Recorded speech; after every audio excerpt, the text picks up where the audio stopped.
All right, good evening all. Sorry for the delay. Apparently that's how it works. My name is ZM Wise. I'm your faceless host. Tonight's featured poet is Weasel from Weasel Press. He is a queer poet who has quite a few number of small presses now, the popular one being Weasel Press, and then they're one of the many subsections or sister presses, Red Ferret. You can ask him about that. His most recent book is called Cut the Loss, and he has other books available as well, like A Warm Place to Self-Destruct and We Live for Half Moons. We've known this cat for goodness knows how long now, and I've been blown away countless times by his words. I'll let you be the judge of that, though. So, without further ado, Weasel, come on up, buddy. Yeah, it's already recording. All right, cool. You don't gotta worry about it.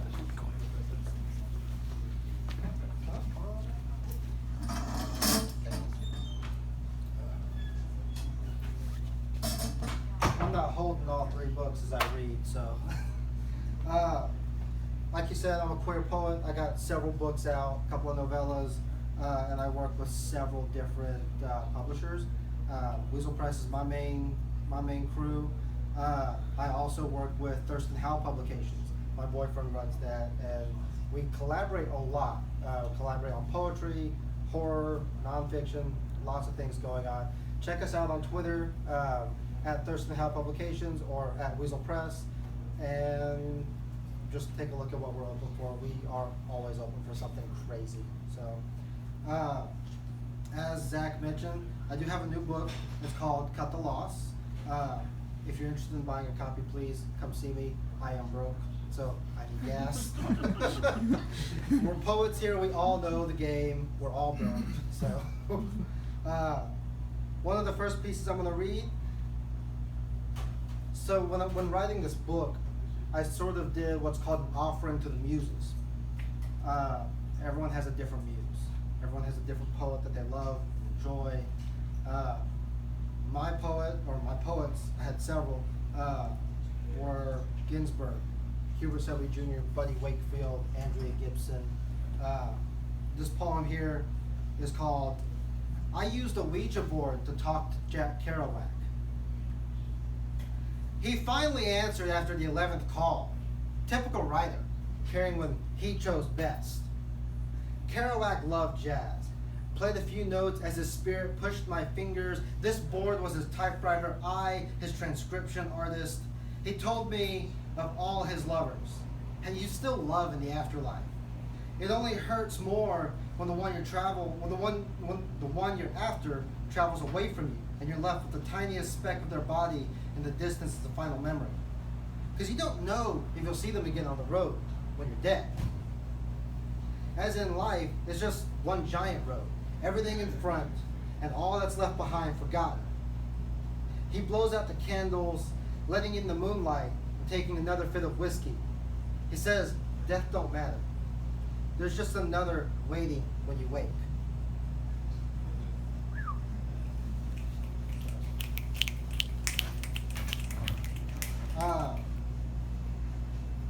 So, one of the things that I write about is my own anxiety and depression.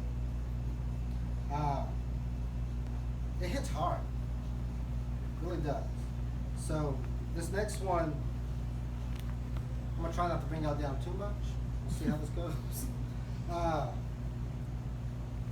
If I can find it. I wrote the damn book, I can't even find my own work. Yeah. All right. So this one is called My Notebook is Falling Apart. It can't keep it together for the both of us. Glue dissolves each time my fingers peel back its pages. Our spines are coming undone, stumbling into wrong days, getting tired of carrying boulders as if I asked for this tension. These pages are as worn as my lungs, choked from smoke and dreams of survival long past. I never intended on lasting this long. My notebook knows this, has felt every gash I've made and every fit of polished anger steaming off my bones. And if I ain't made enough bad choices, y'all, my notebook's ready to retire. I just keep on saddling up.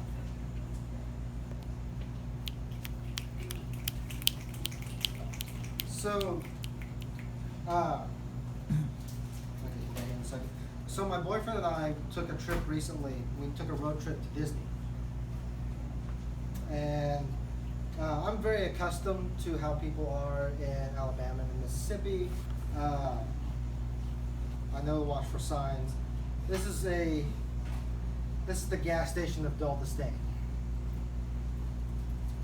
He holds the door open, a walking stick, arms as thick as newborn branches.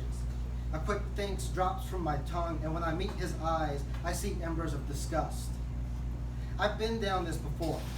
Keep my head forward, acknowledge nobody. Ain't no one there to be your friend. Get out, dodge before they get stupid, and they will get stupid. I set my monster on the counter, throw a couple of bucks while the cashier yells at an employee calling in sick. When he takes my cash, he mouths the words, "Get out," not safe. I stare back at the dying tree filling his cup with ice, and as I jog towards the door, I hear him. In a burst of dull disdain, the words shoot from his throat. "Bad enough you're a spick. Had to be a fag too."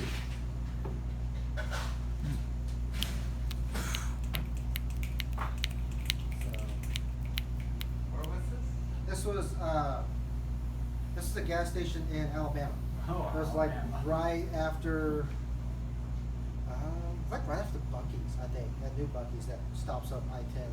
So, just a couple months back. Sorry. No. On behalf of all humanity, sorry. Let's see. So, I just got out of a interesting relationship. I was married for several years, and everyone says there's good times, there's bad times. This is a bit different. This is the first year I've actually come to terms with my own emotional abuse that my husband has put onto me. So this is kind of my way of processing. This is called, I can see the anger bubble in your belly. You plucked words like apples, spat them off your tongue, unable to keep them in your throat. Rage oozed up through your chest, and you sat there like a dormant volcano, ready to erupt after years of slumber. Little fox, I know the art of growing numb when it's all you have to keep you safe. When you told me to kill myself, I went home to safety, made my bed inside numbness, left walls unstained, ready to splinter should I need to remember what awaits outside. I know the taste of scars unhealed. Like raw, spoiled meat, it spreads across your tongue until you've had enough. You never forget it. Some days, love is a wound, left open too long, weakening, a scab chipping off. I still wish I knew what was left when I told you I tried.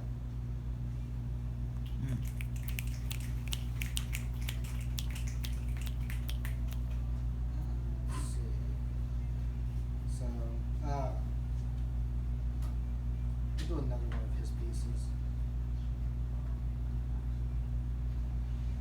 This is called I Don't Get Drunk. I'm not going to do the story behind this one. It's kind of self-explanatory. The smell makes me nauseous. You open the bottle of whiskey, pour down a few glasses, and go to town. My hands get nervous, fidgeting as I watch sobriety leave your body.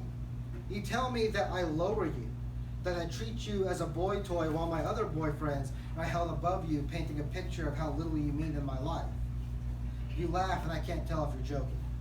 You tell me I should fix my hair up more often, as you run your fingers through it. The smell of liquor punches me back and I want to vomit. I'm good at holding myself together in times of awkward encounters. When you get bored, you pour yourself another, and I go to bed.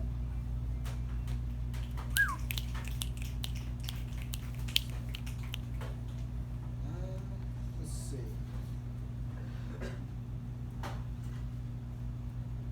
And these are all, the ones you're reading now are born out of emotional abuse?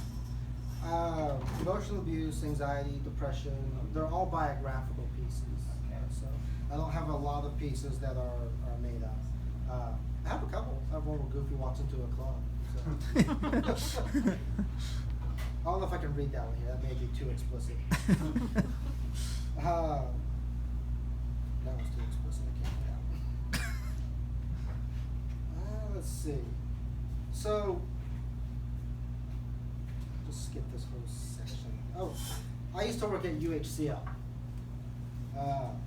And a lot of the morale between the employees there was so tame. A lot of people left. I left for all the same reasons. But about a year ago, around this time, it gets busy. August is always a busy month for any university. And all of us kind of get a little unhinged mentally.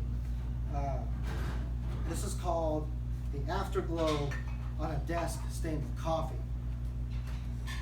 He tells me I ain't killed myself yet. As if to say light is a small death he wants to caress. But we can't touch flames, only embers when we're tired of seeing the sunset in the morning. A lot of the employees there, that was sort of the phrase between us, is we would ask each other how we're doing, and that was our response, was I ain't killed myself yet. So that was how we got through it. Humor. Yeah. I'm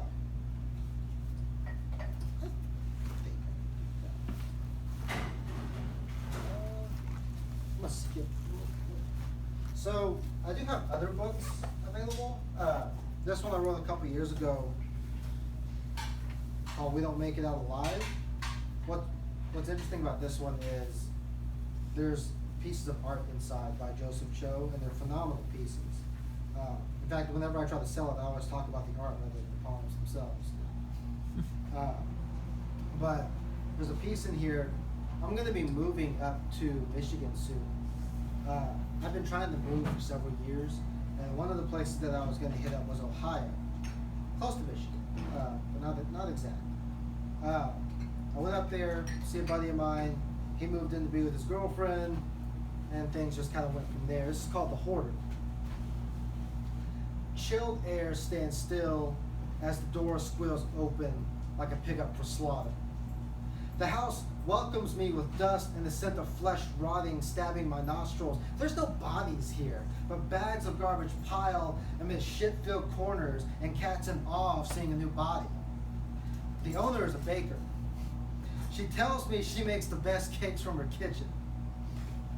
Blinding yellow walls expose an overfilled sink, dishes soaking in black sludge. Turning my stomach, forcing me to hold back my urge to vomit, she leads me to my room. We walk up shaky steps, moving farther from the door. The walls seal me inside with her maze of trash and cats. I think of running, but how can I escape when there's nowhere else to go? She tells me the house across the street deals meth. I think of texting my ex, of sending an SOS, but I wonder if he'll answer. The bed sits on top of a hole in the floor. Cracks sprawl away from the mattress like spider webs cemented. And when I plop onto the couch, I felt the stench of piss and musk rise like steam. I close my eyes, breathe through my nose, stay composed while planning my escape.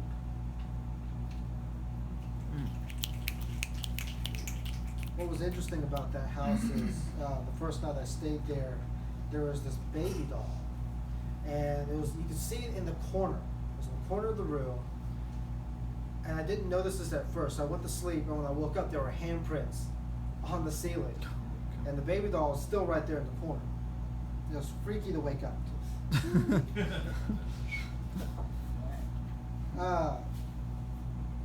So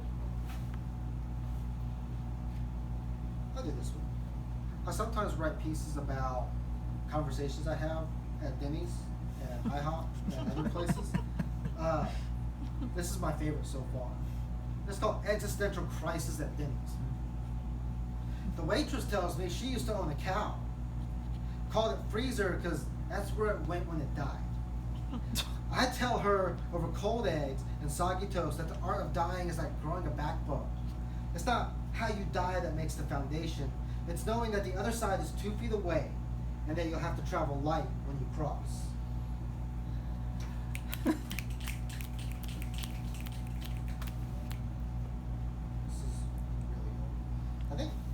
did the intro to this.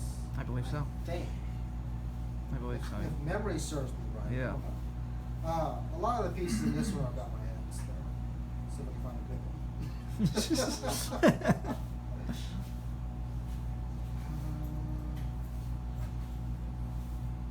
I could do that one. So, one of the things that I've always kind of liked, I've hated and I liked at the same time. There's the Houston Poetry Fest. Every year you pay $20 to see if you'll get into this drawing. I call it my $20 rejection. I've gotten in twice, so I guess that's kind of like a return on my investment. So this year I got in for a different piece. I don't know what piece it is. They don't tell you until like the day of. It's so weird. But 2016, this is the piece that got in. This is called The First Breath You Take After Giving Up. You were a body bag making coffee in the morning, making coffee in the kitchen. Pale morning eyes tripping over flat surfaces. You had forgotten to unzip yourself, to let go of the hymnals building up inside. Your hands looked as if you lost a fist fight with fine china. Blood dancing over striped tile. Sometimes we forget we're all like windows, easily broken. The first breath you take after giving up is like falling asleep while the fires are still going. You never asked if the flames would die.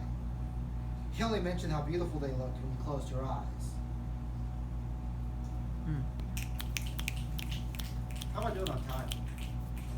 Just fine. Well, I got you want 2 more or what? Maybe like 3 or 4. 3 or 4? Damn. You guys are stuck with 3 or 4 more. Yay. Yes. I'll do this one. I like this one.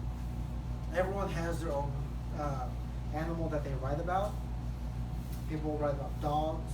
People write about cats, birds. There's a lot of poetry about birds. I'm really tired of that. I'm not tired of poetry about dogs or cats. Cats are cute and dogs are just amazing. So, this one's called Roaches. Oh my. I shudder when I see them on my stove. Fluttering wings to the darkness, jutting out erratic spasms when when the lights flush on. There's an infestation somewhere. Otherwise they wouldn't hang around as often as they do. I killed one on my wall today, slammed the good shoe into its back and wriggled it around, white noise scraping as remains fall.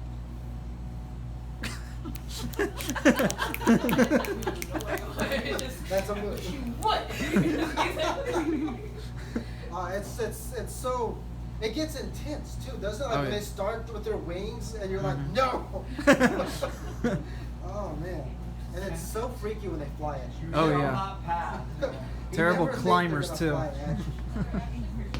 And they take their desk. You're like, okay, I got it. Go to, okay, come back like this, running around. You're like, I thought I killed you. Are you Jeremy? Are you Charles? And who are you now? Like, Alright, so I'll skip this one here. Alright, I'm gonna assume I could do this one. We'll see if I can get away with it. The ghost in my house keeps throwing dildos at me. It's irritating getting up to take a piss, only to get hit with a silicone penis. It likes to make sure I get hit with the knob, as if the thickest part of the shaft would make me aim better in the dim lighting in my bathroom. The roaches find it funny, hiding in the corners as the specter arms himself with another sexual fantasy encased in an expensive toy, and they are expensive. The mouse watches from the shelf, enjoying the impact, satisfactory revenge for me murdering his family last winter. My dog doesn't seem to be concerned. He watches from the doorway, wondering when his food bowl will be refilled. Some guard dog. I asked it what it wanted.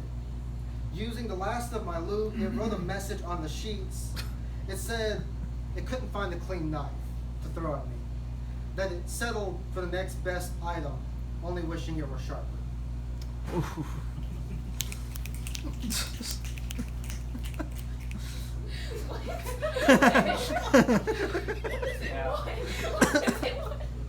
I like that response. That's the best response I've ever gotten from a piece. Thank you. You think you do the grinder piece? You think so? Okay. And then if you're taking requests, maybe the other gas station story. I'll think about it. Okay. Yeah, that one may be a little too close. Gotcha. I met Satan on Grindr. Who needs to sign your fucking book when all I want to do is fuck you over your flames? Stand tall over me, defiler of souls. My body's devoid of Christian doctrine. Souls are aimless. The heart is what drives the body to desire. What is it you really want? Lie down upon your sacrificial rock. Spread yourself open and scratch your symbol on my back as I enter your cavern. I've danced this tango enough times to know the game is short but memorable. And when we're finished, keep my number. I may need to know what death feels like after.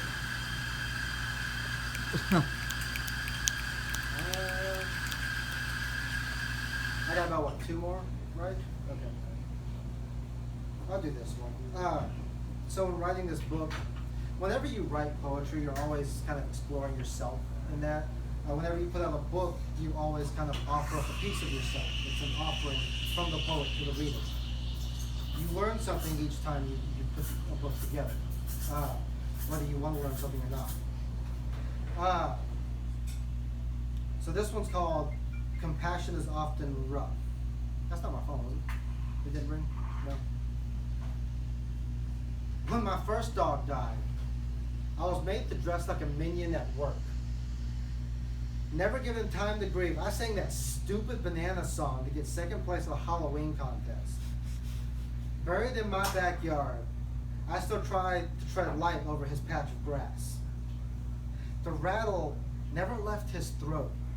Hand on his chest, I wondered if he knew I was even there before taking off. When my second dog died, I cradled him in my arms, kissed his forehead before rest overcame him. The cancer had already taken most of his body. I had to keep telling myself, mercy ain't always pretty. It's just not. Compassion is a practice we are far underprepared for. Goodbye is an attachment that is tight around our fingers. I would give anything to hug my boys again. But when you let go, you do it with love. Anything less and you're still holding on.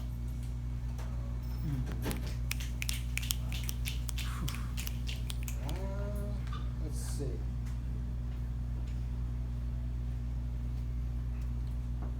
I'll do this one. This is my dating profile. My name's Weasel.